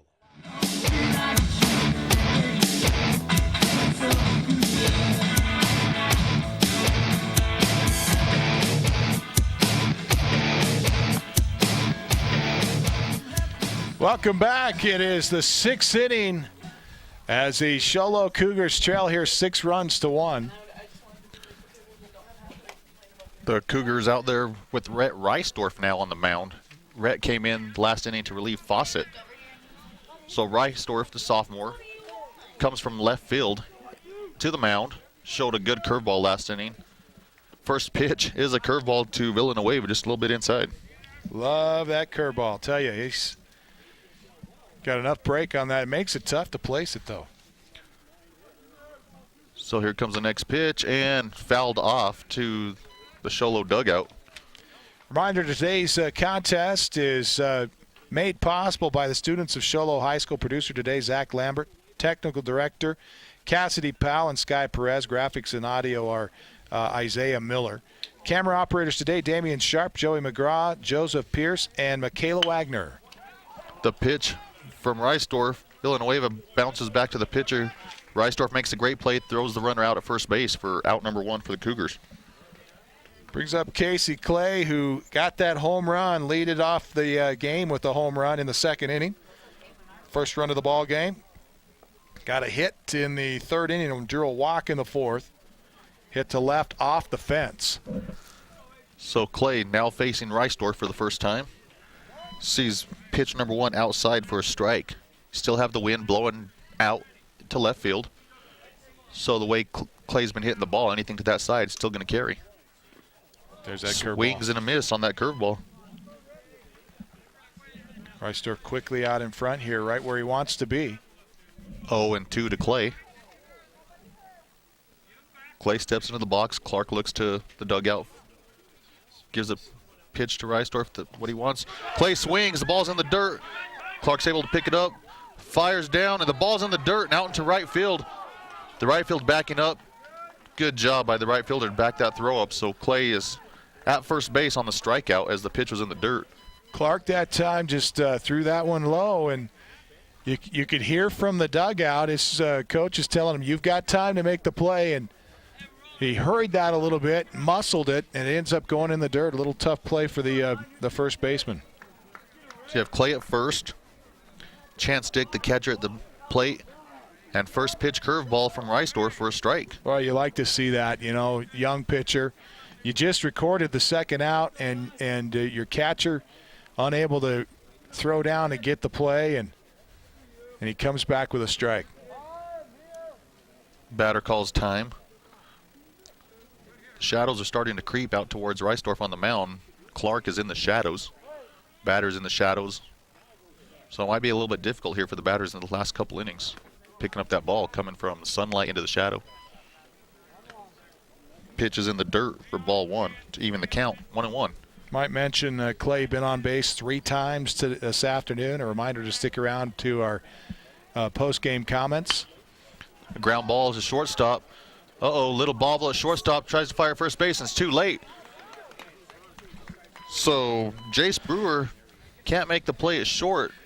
Tries to throw the runner out at first base, and just a little too late. So again, you have runners at first and second. 1 out for the Cougars. And coming to the plate is the DH, Nick Marquez. That was a tough play for Brewer. Even if he fields it cleanly, he was playing real deep on that, did not charge it, at least not very much, and ends up making it a tough play for himself. Well, I think he was going to get the short out there at second base, but just after he bobbled it, just by that point, too deep, too late. Reisdorf delivers to Marquez. A ball high to even the count, 1-1. We mentioned our Ace Hardware key players of the game. Sam Tate, the shortstop, unable to play today.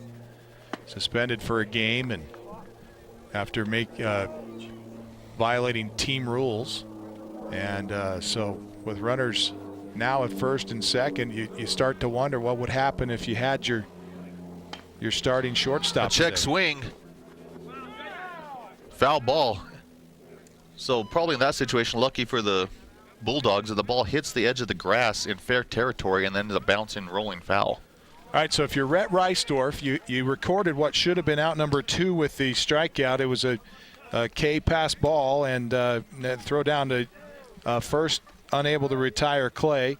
You get an error on your shortstop to put another runner on, which should have been the second time. It should have been possibly even a double play in that situation, although I don't know if Brewer's able to get to turn that with as slow as that ball was coming in. Yeah, you think he gets the lead out, but so Reisdorf, buckles down right here and stays in the game, keeps his head in the game, throws a pitch to the batter, little pop up to the right side. Second baseman going out and makes the catch over his shoulder. Gaskill doing a great job. Great play by Gaskill. And you got a little bit of a lip there where the grass and the dirt meet behind second base where he almost trips and falls, but he's able to maintain his balance and make the catch. You'd like to see Gaskill turn on that instead of backpedaling, but he does a good job of recording the out. He's had some pretty good plays out there at second base today. The number 9 hitter for the Bulldogs, Blaine Foster, stepping to the plate. Runners on first and second, 2 outs. The Bulldogs leading 6-1 in the top of the 6th inning.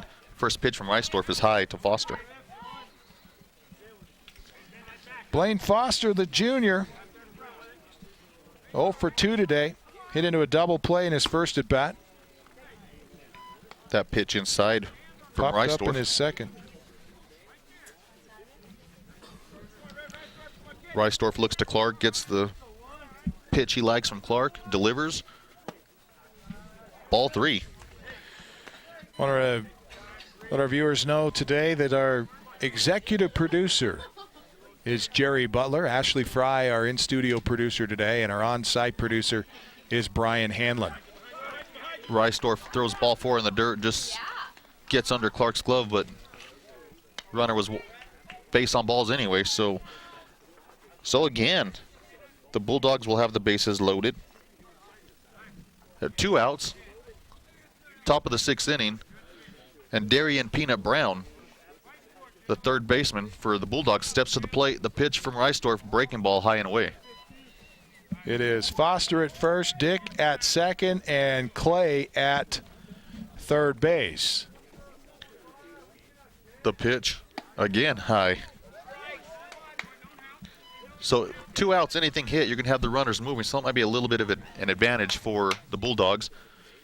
Jalen Lyons out of second base as a courtesy runner for the catcher. Well, here's a great example of you have a young pitcher, and he knows that he's in the top of the order here. Brown sees the pitch. Ball 4 will bring in the 7th run for the Bulldogs on 4 straight pitches from Reisdorf. And I don't care who you are, when you see that top of the order come up, it's just you get it brings up some nerves.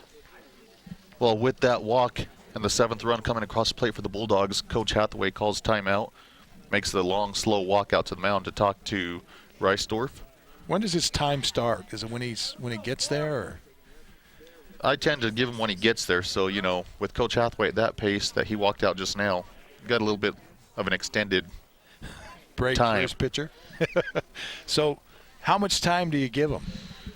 I try to give him 30 to 60 seconds, usually about a minute, just like a timeout anywhere else. Give him a chance to talk to the kid, you know, and tell him what he wants to, and then go out there and move him along. Take your time walking out there. And as you see, Mr. Copeland, clean home plate. And by the time he turns around, Coach Hathaway is walking back to the dugout. Clark is trotting back to home plate. And Copeland tells Coach Hathaway, that's your visit number 2.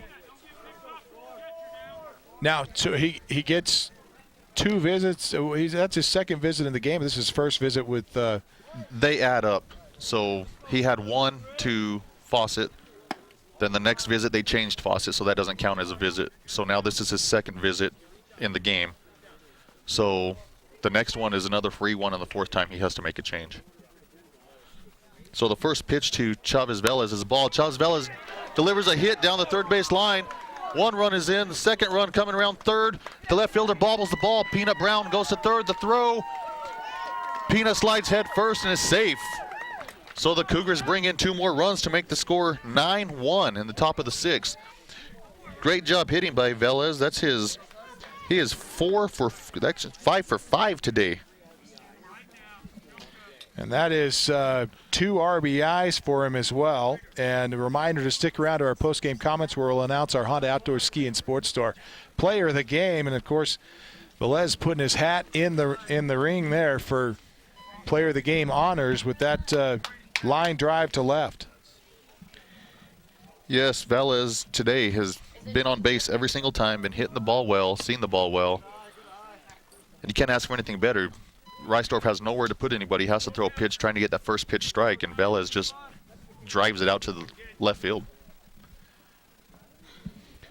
So Custer Kinlichi hits a drive to the left field area. Left fielder dives and misses the ball. Peanut Brown and Velez come across for 2 more runs, making the score 11-1.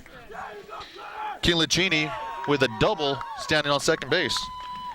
Well, now the 10-run rule in effect here for the Show Low Cougars. They're going to have to come up with some runs in the bottom of the 6th to stay alive to get this one even go to 7 innings. And Ken Lachini today was 0 for 3 before that. Got on a couple of fielder's choices and then a strikeout in the 5th with a walk back in the 3rd and ends up lining one to left. Ken Lachini runs and gets thrown out at 3rd trying to steal. So that's the 3rd out. At the end of 5.5, the Bulldogs 11, Cougars 1. This is Sholo Ford's presentation of high school baseball on iTalk 106.7 FM and streaming live on the web at iTalk1067.com. There's the kick. It's a low line drive. Takes it up across the 20. He's got some room with the 25. Hammered down at the 30. Are you a sports fan and business owner? You don't want to pass this up. White Mountain Youth Productions brings you local high school sports produced by high school students. Gonna go deep, and it's caught. Unbelievable. Your tax-deductible sponsorship keeps us up and running and gets you noticed. And he'll gallop into the end zone. Call 928-532-4160. Need a fireplace? Ace has that. Need barbecue grills? Ace has that. Need paint? Ace is the best place for that. Need a chainsaw or weed eater? Ace has that too. Ace can even fix your chainsaw and your weed eater. Ace Hardware has everything you need for your home improvement project. They even have a 24/7 locksmith. Locked out of your home or car, their mobile unit will come to you. That's your helpful place. Ace Hardware of the White Mountains in Pinetop, Overguard, and Sholo. We are back at Sholo High School for Sholo Ford's presentation of high school baseball. Going into the bottom of the 6th inning, we have the Cougars leading the Bulldogs 11-1. So the Cougars need to find a way to get some runners across the plate. Otherwise, we're going to end this game with a 10-run rule today. Coming to the plate for the Cougars in the bottom of the 6th will be Chandler Nicholas, Jaron Fawcett, and Nick Reedhead. On the mound for the Bulldogs, Ken Lachini, who has been out there the whole game. First pitch from Kinley-Cheney. Fastball low and away. A little bit different from Kinley-Cheney, Camden. He's been throwing a lot of first pitch curveballs. Yeah, and I think he's, it takes a toll on your arm. Next pitch, a little slower. A strike called. Nicholas kind of walks away from the box, shaking his head, didn't like that pitch. Takes a deep breath, steps back into the box. Kinley-Cheney gets the sign from his catcher. And the pitch bounces in front of the catcher and gets to the backstop. 2 balls, 1 strike on Nicholas. That's that curveball that Kinley-Cheney's been so effective with today. And that time, a good job, a disciplined hitter. And Nicholas, he lays off of it. The 2-1 pitch from Kinley-Cheney. Strike 2. And again, Nicholas just kind of drops his bat and didn't care for the call. Has to step out, regroups, steps back into the box. 2-2 count. Kinley-Cheney from the windup. Curveball. Oh, that was close. A little too close to probably be taken, but Nicholas is out there a little closer and has better eyes. He's a lot younger. Yeah. You gonna give him the benefit of the doubt? Always. 3-2, the pitch. And another pitch that was pretty close. Wow, those are 2 pitches that I'm surprised. First of all, surprised Nicholas let go. And then second of all, surprised that he didn't get rung up on. Those I've seen those called earlier in the game. And Nicholas, able to draw the walk. He does his job to get aboard here in the bottom of the 6th. Fawcett steps to the plate. Nicholas at first, the pitch. Fawcett fouls it off of his foot. We got 1 strike on Fawcett. And now Fawcett's going to battle senior, trying to do anything he can to help get Nicholas across the plate to extend this game to the 7th inning. Score is 11-1 in favor of the Bulldogs. Check swing. Wow. And they call it a strike. That's the advantage of that curveball. Kinley-Cheney coming high and tight that time. It's a fastball, and Fawcett doesn't recognize the spin. He thinks it's a curveball, and just as he goes to turn into it, it breaks across, or it doesn't break. It stays inside on him. He tries to lay off at the last second, but he couldn't do it. Yeah, Coach Hathaway didn't think he went around on that, so he calls for time, talks to Chuck Copeland, who says he went around on the next pitch on the outside edge for strike 3 looking, out number 1. Again, if you've got 2 strikes, you just cannot let those pitches go by. No, it's too close. You can't let the umpire ring you up like that. You got to at least go down swinging. Make some contact. Foul it off if you don't like it, but. The pitch from Kinley-Cheney, first pitch curveball to Reedhead for a strike. There's Kinley-Cheney working that first pitch curveball. Looks into his catcher for the sign. He's set and delivers. This time, ball outside. So you have Nicholas at first base, Reedhead at the plate with 1 out, and the Cougars down 11-1. Sunrise Park Resort post-game comments coming up in a moment. Immediately following the end of this contest, and we'll announce our Honda Outdoor Ski and Sports Store Player of the Game, brought to you by the Honda Outdoor Ski and Sports Store. Best selection of hunting, fishing, hiking, and camping gear. Visit out the Honda Outdoor Ski and Sports Store, south of Pine Top on Highway 260, just before you get to the Honda Casino. Kinley-Cheney delivers to Reedhead. Count is 3-1. Reedhead steps in the box. Nicholas at first base, 1 out. Kinley-Cheney delivers. Reedhead swings, and in the right fielder lets it drop in front of him. Runners advance, so you have runners at first and second. A base hit by Reedhead to the right side. I don't think the right fielder saw that. He's wearing sunglasses, had his glove up. Tough sun out there. Always tough to play right field here at Show Low High School. These late afternoon games give right fielders, really the middle infielders and right fielders, give them a lot of trouble. That right side is tough. Jake Tate coming to the plate for the Cougars. 1 down, runners. Tate fouls it off to the right side for strike 1. With 1 out here, I'd be surprised if the Cougars don't do something to try to move those runners over. Well, the first pitch he's swinging, so I'd be surprised to see a bunt now unless Coach Hathaway changes the signs. So Tate swings a little chopper to the second baseman, who's able to pick it up and throws it away. Ball goes into the dugout. So you have Nicholas coming across to score. Reed Head at third base.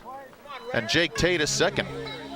So the Cougars get the run they need to extend the game, but they have one out. Runners at second and third with Reisdorf coming to the plate. Well, shows you what I know. That worked better than a bunt. Yes, it did. That second baseman for Winslow has his head down a little bit. Young kid, freshman, a little frustrated out there. Coaches yell at him, keep his head in the game, you know. Did you give him the air? Yes, on the throwing air. So Reisdorf steps in for the Cougars. So you gave Tate the base hit? No, because it's a throwing air, so there's no base hit. All right. Pitch outside from Kinlachini to Reisdorf. So you have Reed Head at third. Jake Tate is second. One out. Kinlachini delivers to Reisdorf. And that's a strike. So you have 1 ball, 2 strikes to Reisdorf, who started the game in left field and came in to relieve Fawcett on the mound. And the pitch, strike 3. Reisdorf goes down looking for out number 2. There again, Camden, third strike looking. Yeah, and late in the game, the Show Low Cougars, of course, you're looking for base runners. You want to lay off that pitch early in the count, but you do not want to lay off that pitch when you're sitting with 2 strikes. The senior second baseman, Dustin Gaskell, comes to the plate for the Cougars. Sees ball 1 low. Just my opinion anyway. I don't know. I could be wrong on that, but I think every coach you can think of is going to agree with you on that. You can't let strike 3 just go by. You got to at least make some kind of an attempt. I know the Cougars have been a little frustrated with the calls on the balls and strikes today, but in reality, from where we're sitting, it hasn't been that bad. No, I think where the fan got tossed out earlier, you know, we're sitting right behind the plate. We have a pretty good angle. I think it's been a pretty good strike zone the whole game. Well, and it's hard as a fan. You're not sitting behind the plate here at Show Low High School. You're sitting off to the sides. You can't see where that ball is actually coming across the plate. It's always hard when you have somebody in the game that you're watching and you want things to go well for your children, and just like you said, from that angle, just not quite the same way that you watch baseball on TV and the pitch, it looks like a strike, they don't call it, and you're wondering where the heck was that.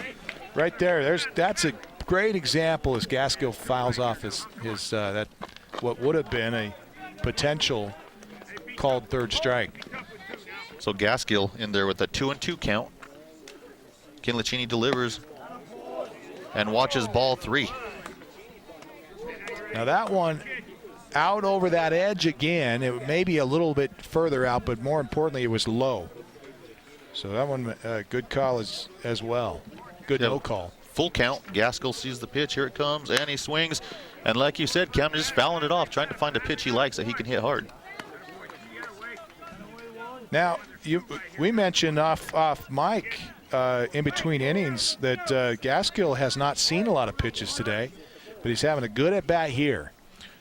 Prior to this at-bat, he's seen a total of 4 pitches, and this time sees a curveball and strikes out for the third out of the inning. So at the end of 6 complete from Show Low High School, the Show Low Cougars 2, Winslow Bulldogs 11. You're listening to Show Low Ford's presentation of high school baseball on iTalk 106.7 FM and streaming live on the web at iTalk1067.com. Show Low is football and party town, especially when you show up at Show Low Ford's Great American Tailgate event. Even if you just got your license, show up for the lowest price and longest warranty. Brand new Fords, all with our lifetime engine warranty. Not 3 years or 6, not 10 years or 100,000 miles. No way. Our warranty is forever. Come into Show Low Ford this week. Take delivery of a new Ford or pre-owned vehicle. New 2014 Ford F-150 Super Cruise, just $30,495. New 2014 Ford Focus SE, just $19,995. Or new 2014 Ford Fiestas, $13,995. Plus, every new Show Low Ford truck comes ready to tailgate with a Yeti cooler. Show Low Ford's Great American Tailgate event. It's party time at the east end of the Deuce.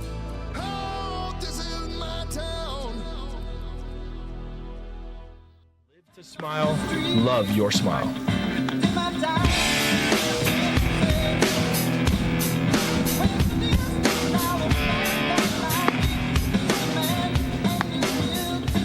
Seventh inning to play here at Show Low High School, and it is the Show Low Cougars and the Winslow Bulldogs in Division III action here from Show Low High School. The Bulldogs lead 11-2. Top of the seventh, it's the Winslow Bulldog half of the second. And we remind you that today's contest is brought to you in part by Sunrise Park Resort. Great activities happening at Sunrise Memorial Day weekend. They get the summer activities together, the downhill mountain biking, camping, hiking, hunting, fishing. Check it out at sunriseskipark.com. That's sunriseskipark.com. And we say special thanks to White Mountain Youth Productions and Show Low High School. Students from Show Low High School are crew today. Producer Zach Lambert, Chastity Powell, our technical director, along with Sky Perez, graphics and audio, Isaiah Miller. Camera operators are Damian Sharp, Joey McGraw, Joseph Pierce, Michaela Wagner, and executive producer Jerry Butler. In studio today, it's Ashley Fry on the radio side, and our on-site producer is Brian Hanlon. Camden Smith, Greg Chavez to bring you what should be the final inning of this contest with the Winslow Bulldogs up 11-2. Couple strikes to lead things off here. From a new pitcher on the bump for the Show Low Cougars, Cade Smith tossing the balls and strikes here in the seventh. Gets a grounder to second base and an easy out for the Show Low Cougars to start things off. Again, hit the ball to Gaskell, who's been playing great at second base today. Takes his time, makes the play at first base for the first out. That's Matthew Ramos. He started him off with a couple of strikes and then pitched downstairs and gets the ground out to start off the inning. Villanueva, a couple of walks today and lined out and grounded out back to the pitcher in his last at-bat. Pitch upstairs. You know, I just got a text message, and I thought it was funny because we were talking earlier about Paul Hancock only wearing his mask to get behind the plate. So Gunner sends me a text message, his brother, and we had that conversation going to Altusay the other day for a game, and we wear the whole suit of armor while his brother wears a mask. So, and we both agreed that his brother was a little on the crazy side. I tell you, it takes some gumption to do that. The thing is, I know several guys that choose to wear basically a cup and a mask, and that's all the protection they wear. I don't understand that. I get being tough, but I don't know. I don't want it. There's a pop fly to shallow right field, and the right fielder comes in to make the grab, and Cade Smith already 2 up, 2 down here in the seventh. I don't know if you remember Keith Bennett. We had this talk a couple years ago at a game because he only wore a mask, and he asked me why I wear everything. I said, just in case of foul ball. Well, I saw him the week later, and he was wearing a chest protector, so I asked him why. He took a foul ball right off the collarbone. So now he wears the whole suit of armor for softball and baseball. Well, we had a JV softball game a couple weeks ago in Payson, and umpire took one off the arm. He had full protection except, nothing to cover your arms, and he took one off the arm, took a chunk out of his arm. Yeah, Mr. Sneed the other day during one of the baseball games took 3 pass balls right to the inside of the right ankle and almost took him down. Smith working from behind in the count here. With 2-0 pitches across for a strike. And Casey Clay, big hitter for the Winslow Bulldogs, takes a look at another strike here, and the count evens 2-2. Clay hit to left, got the home run, the first run of the ball game. Bulldogs leading here 11-2. Called strike 3, outside edge. Nice pitch by Cade Smith. How about that? Cade, the senior pitcher for the Show Low Cougars, sets them down 1-2-3 in the seventh. We go to the bottom of the seventh next. It's Winslow up 11-2. This is Show Low Ford's presentation of high school baseball on iTalk 106.7 and worldwide on iTalk1067.com.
Welcome back to Show High School. 11-2 is our score with the Bulldogs out in front. We go to the bottom of the 7th.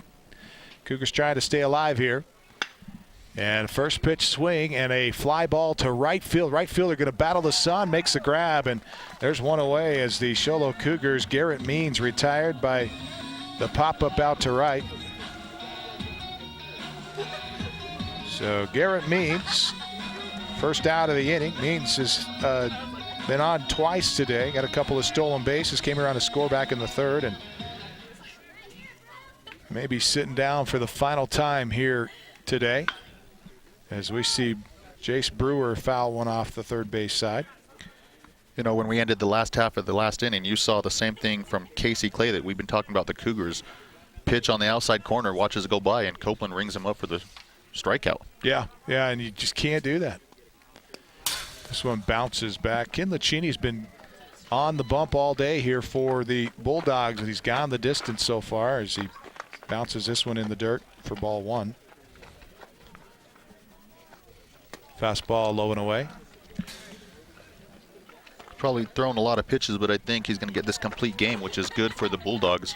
Like we were talking earlier, Coach Artie Griffith said they're basically a pitching staff by committee this year. Well, which is one of the reasons we were surprised to see Gaskill see so few pitches in that leadoff spot. There's a ground ball to short, and the shortstop fires to first in time. And I'll tell you, the Bulldogs have got a promising shortstop out there. He has looked sharp all day long. And Ray Chavez Velez, just a junior, he'll be back next year to help this Bulldog team on. And man, he's got some impressive skills. You're going to have to hit it either over his head or somewhere in the hole. If it's anywhere within 30, 40 feet of him, he seems to be scooping it up. Well, that one was in the hole, but it was just rolled a little too slowly up the middle. Bradley Clark to the plate, lefty, going against Ken Lacini here. And it's interesting to see. We'll see what Ken Lacini, I haven't paid much attention to Ken Lacini and his curveball coming into that left-handed hitter. He seems to throw it a lot of times for a first pitch strike to the right-handers, but he doesn't seem to throw it to Clark very much. A lot of fastballs away. Pitch low and away. And that one called a strike. So ball and a strike to Bradley Clark.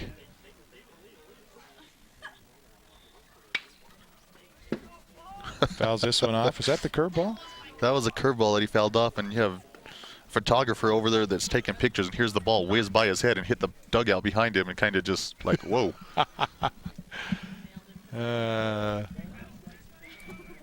So Clark just about got himself a prize in the carnival booth, hitting the photographer. Ball 2 strikes to Clark. Ken Lacini, 2 outs here, nobody on. Fastball in. Count evens at 2-2, 11-2 ball game. Show Cougars got a lot of work to do here with 2 outs. Bottom of the 7th. Clark back in, the 2-2 pitch, curveball low, and he struck him out. 1-2-3 in the 7th as the Cougars unable to get anybody on, and unfortunately for them, that'll end the ball game. A final score of 11-2. Winslow Bulldogs get it done here from Show High School. We'll be back to recap it for you. Our Indian Pine Restaurant and Honda Outdoor Player of the Game, Honda Outdoor Ski and Sports Store Player of the Game, coming up next in our Sunrise Park Resort postgame comments when we return. This is Show Ford's presentation of high school baseball on iTalk 106.7 and worldwide on iTalk1067.com. Need a fireplace? Ace has that. Need barbecue grills? Ace has that. Need paint? Ace is the best place for that. Need a chainsaw or weed eater? Ace has that too. Ace can even fix your chainsaw and your weed eater. Ace Hardware has everything you need for your home improvement project. They even have a 24/7 locksmith. Locked out of your home or car, their mobile unit will come to you. That's your helpful place. Ace Hardware of the White Mountains in Pinetop, Overgard, and Show.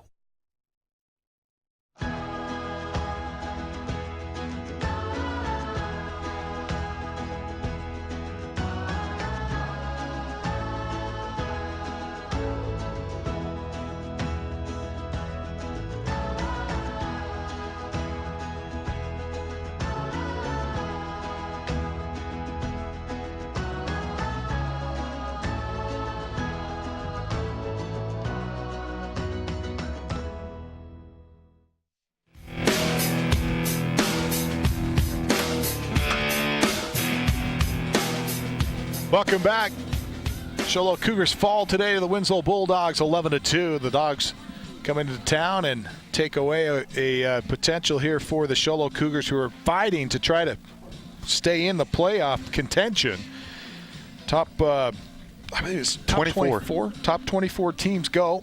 1 through 8 get a first round bye, and then you have 9 through 24 playing, I believe it's May 2nd, the first round. Top teams in the section get a automatic bid. They will fill out the numbers 1 through 6 seeds in the top 6 for the state tournament. And so obviously looking to win your section if you can. The Cougars kind of behind in that respect, as they're going to fall 7-4 in section play. This was the only home section game for the Cougars this year. They played all their section games away other than this one here. And so they will fall to 7-4 in section play, and they go to 12-13 overall. The Bulldogs improve their record to 12-11-1 on the season, and in section play they go to 7-1. So they've got a pretty good section record. We'll see if they can hang on to that, see what they can end up doing, because you win section, you get automatic bye in the first round, you get a top 6 bid regardless of where you are in power rankings. Right now the Winslow Bulldogs are ranked 19th, and so winning the section would be a pretty nice little prize for them. That would be good for them. They would bump from 19 up to at least number 6, get that first round bye so they wouldn't have to play on the second, be able to rest their pitching staff by committee, as Coach said. And it's just kind of hard to figure out with this game counts as a section game, this game does not, but they all count to power points. So as we were talking to the athletic director for Show Low, Mr. Nicholas, trying to explain it to us earlier, it just seems a little confusing. Just a little. A couple teams in front of them in our section. Pace and Longhorns are 14, Snowflake's 12, and Blue Ridge is sitting 17 as of today. Interesting note, Snowflake fell after their win over Blue Ridge last night, and Blue Ridge fell as well, obviously, but Snowflake losing some positions as well in the rankings. And so that lends to your comment that, power rankings kind of tough to figure out. Yeah, Snowflake goes into Blue Ridge yesterday, wins a good ball game, a close ball game, as number 10 seed as of yesterday. They win a game and they drop 2 spots. So it's just kind of confusing the way they're working that out.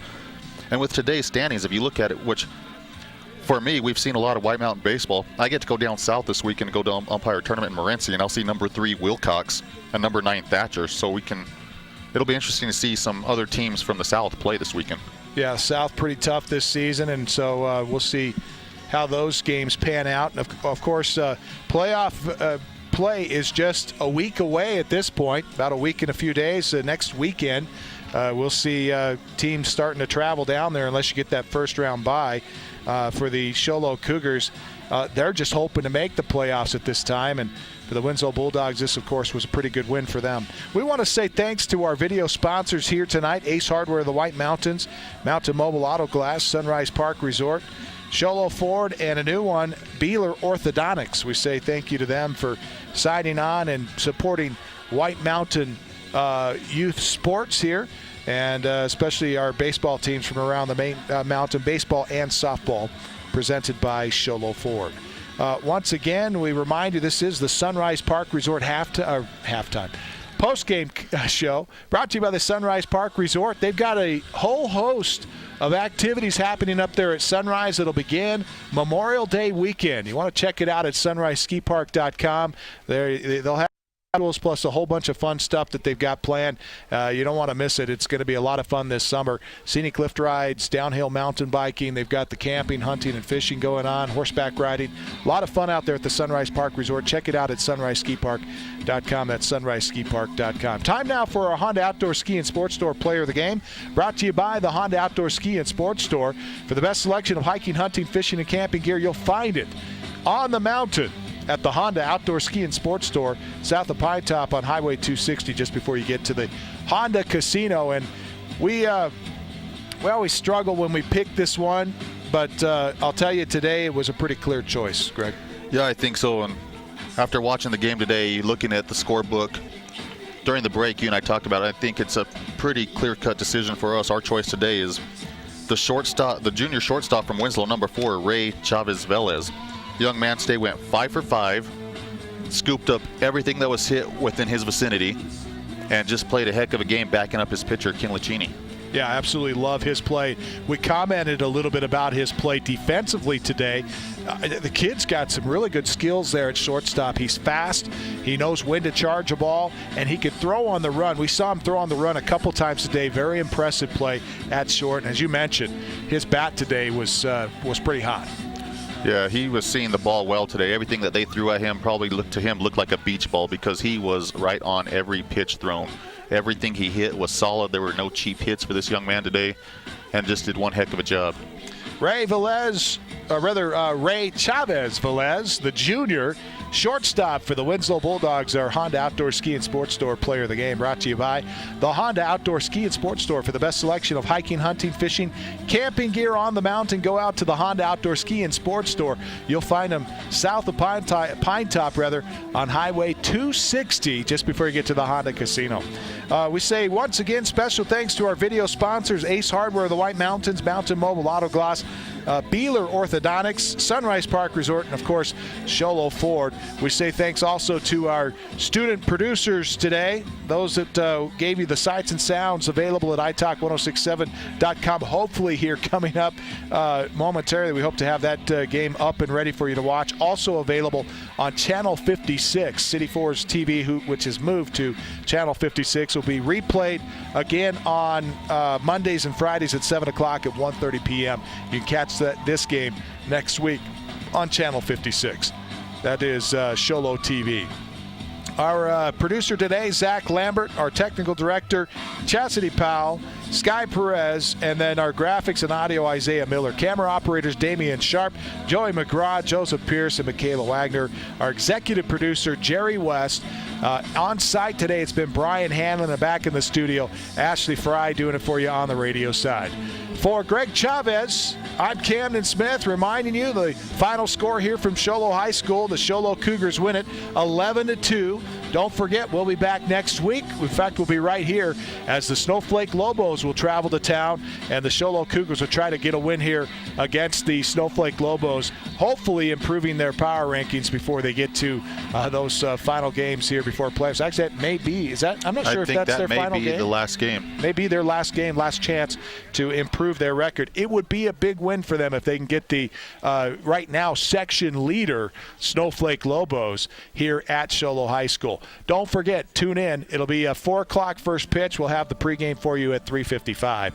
And once again, thanks to our entire staff. For Greg Chavez and the entire staff, I'm Camden Smith saying, until then, so long, everybody.